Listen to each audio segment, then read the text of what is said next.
Salvador and Morro de Sao Paulo in August. My first stop was naturally to the beach, the ocean. It was great. Beautiful sandy beaches right near the airport. Saw this guy with a plastic rope going out fishing, and then there were the lazy fishermen that just stuck their poles in the sand and waited for the fish to come in. There were surfers, and they were having a great time. Not too many people on the beach, but those that were there were clearly enjoying themselves. And the waves were really pretty strong, so you walking along the tide, you get really pushed into the water. It was not a great place for little kids, but for adults and teenagers, clearly a wonderful place to have a lot of fun. From there, I went into town, and the town is on two levels. Salvador is the oldest town in Brazil, and the elites used to live up here on the top. This is looking down from the presidential palace, or from the governing house, and the archbishop's house.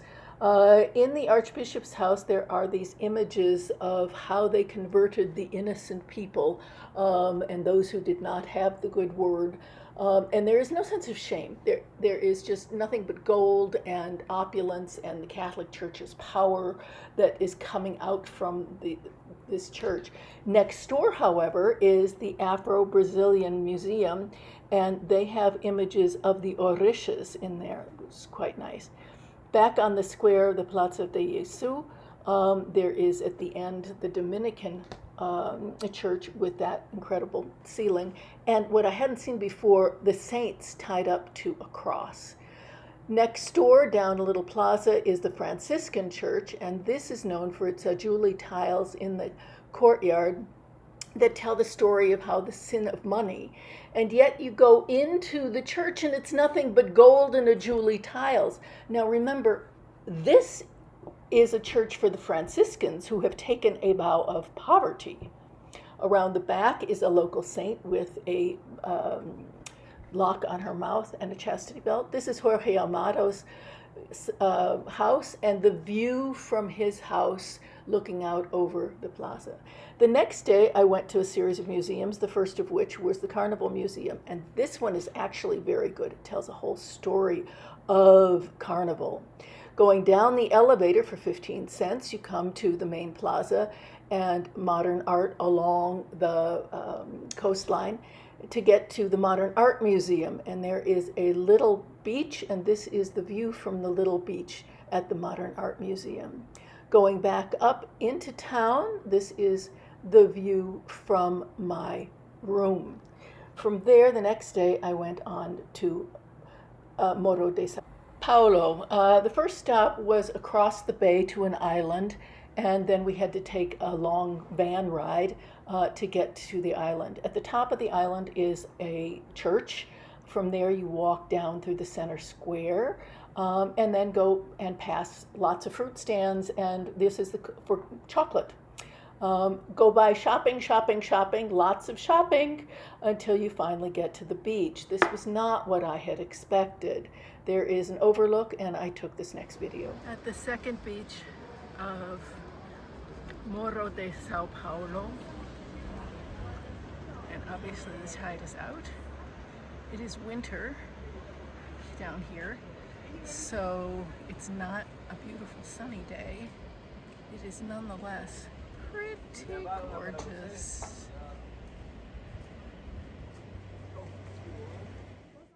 Well, as you can see, it wasn't exactly swimmable, so I decided to head down the beach and just go for a walk, because there are 5 different beaches here.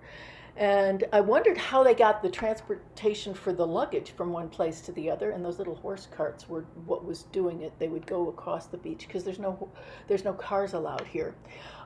So clearly the tide is out, and walking along the beach. This is the 4th beach now, and you can see what it looks like. The things are pretty well moored.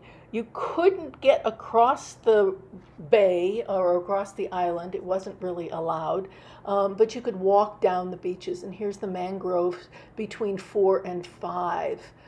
This is now the fifth one, the last one. You'll notice there's no people here. There are only a couple of people on bicycles going out. That was where I turned around, and now the tide is coming in. These are the same images, the same places that you just saw without water. And I took this second video from the same place. Okay, the last video was at low tide. This is now a couple of hours later. You can see how much it's changed as the tide is coming in. We can get a couple of sort of surfers.